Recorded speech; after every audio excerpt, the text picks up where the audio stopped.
They Prefer It Hidden, Chapter 1. I'm Jonathan Whitlock, the resident occult investigator for the humble town of Helford.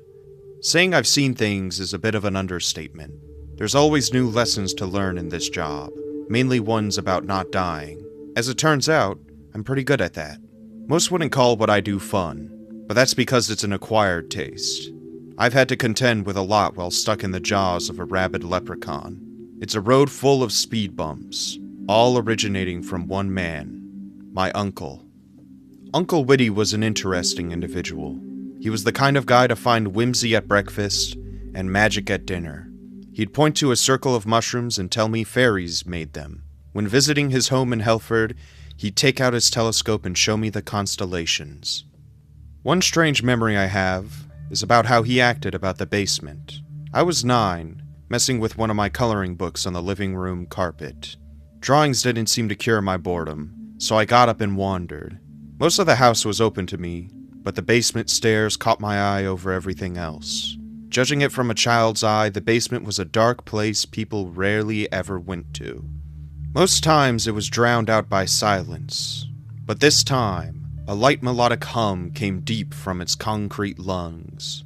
It beckoned me to go further down, the sound too familiar to be unfriendly. I did as it asked. Each step I took was even and unafraid. Inside the basement, I stopped at a massive wood door.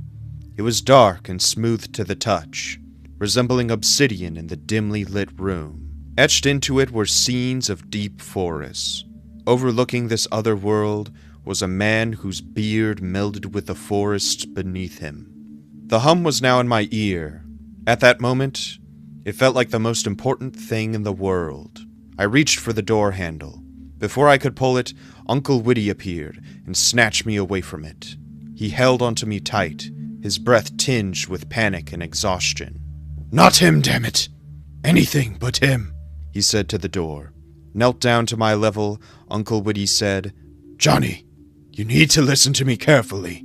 I know you're smart, but some things are too dangerous for our own good. Don't be touching nothing down here, okay?" I gave a confused nod, and he hugged me again. Even after all those years being away from him, it was hard to shake the realness of that moment. Whatever doubts I gained growing up would always have to contend with that feeling. He didn't talk to a lot of people. At least, that's what the rest of my family said of him. His home was a ways out of town, the pristine isolation feeling straight out of a murder mystery. Whenever I visited for the night as a kid, I could swear I heard an organ playing. That was the kind of atmosphere he brought. It was something the rest of my family found too eccentric. My family one day stopped talking about him. It was like something flipped a switch, and they all forgot about him. Once I was at the age to ask why, he had already become a distant memory. All this to say, I was not expecting to get anything from his inheritance.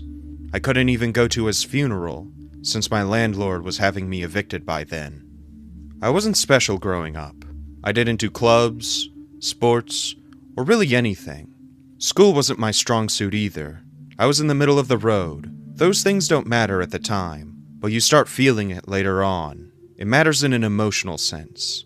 I became an adult, waiting for the real fun to begin, for people to pop out the bushes and tell me that none of the stuff before needed to matter. Technically it didn't matter, but more so in the way that the stuff you worked hard on was useless in college. Adulthood was more responsibilities arriving too soon. Now at the age of 22, I fell asleep on my naked mattress, with a calming metronome of water drops on my forehead. I paid $1,000 a month for a one-bedroom apartment with a landlord who refused to fix anything. Jobs were hard to come by, both from scarcity and a lack of passion. It wasn't that I couldn't imagine what I wanted to do. I wanted to explore the world, smell leaves, and feel dirt between my fingers. The issue was those aren't entry jobs, and those were the ones that were always available. They call them dream jobs for a reason. Besides, they were for the people I thought I wasn't. Every day, I was one text away from going back to live with my parents.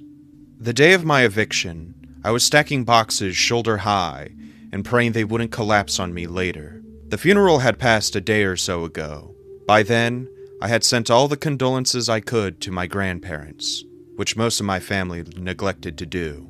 I was just about to be ready to load my car when I heard a knock at the door. When I answered, I was shocked to find no one there, nothing except a letter. Underneath that was a box. Bringing the letter with me inside, I sat down at my dinner table and opened it. It was chock full of legalese and statements. What caught my eye was a section called Statement. It read, "Johnny boy, if you're reading this, you know what happened to me. I had a lot of responsibilities, and I know damn well someone needs to take them over after I croak. The rest of the family isn't made for it, but you are.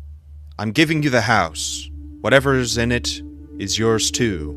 I kept the telescope, just in case you want to check on me. Wherever you are, and whatever you're planning, make sure to do it better than I did." It took me a second to process the letter. The air felt freer, and the grass outside got greener. For the first time in my life, I owned a house. My mind had a field day coming up with new things to be anxious about. There was a silver lining. I wouldn't have to move back in with my parents.